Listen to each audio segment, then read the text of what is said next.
இந்த movie review பண்ணும்போது நல்லா மக்களுக்குலாம் நல்லா இருக்குது. இந்த பழைய கூலி படத்துல வச்சு அந்த கதையை வந்து எக்ஸ்டெண்ட் பண்ணி அவ்வளோ நல்லா இருக்குது. அவன் பாஸ்ட் சீன் தான் பயங்கரமாக இல்லை.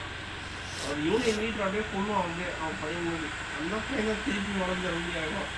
அவனையும் கொண்டுவான். அதான் நல்லா இருக்கும். அது படம் புரியுதுங்க வீட்டுக்கு. அதனால தான் நல்லா தான் படம் புரிஞ்சுது.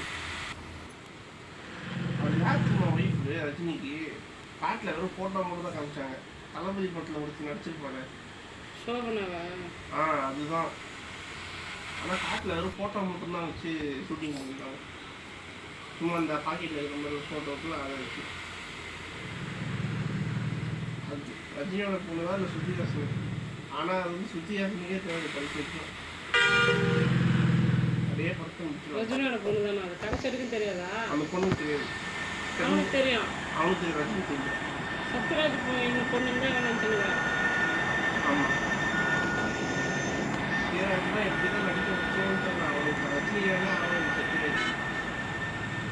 ஏன்னா அவன் கர்நாடகாக்காரன். அவனை கொண்டாடிங்க என்னைய கொண்டாடுன்ட்டு அவனுக்கு வேண்டும். இன்னொரு அப்படியே லோகேஷ் திருப்பி ரஜினி கமலா 2 பேரும் ஒன்றா வச்சு படம் எடுக்க போகிறாங்க. கேவலமாக இருக்கும். ஏற்கனவே படம் ஓடலன்னுறாங்க. டம்ளரை குடிச்சிட்டு உடனே கழுவி ஓடிட்டு 1000 கூட எடுத்துருன்றாங்க. சரி போன அவனுக்கு மனுஷன் சாப்பிடவே. நான் பேசுறது நீ போய் கழுவி வை. நீ குடிச்சத கழுவி வைடா உடனே. நாளைக்கு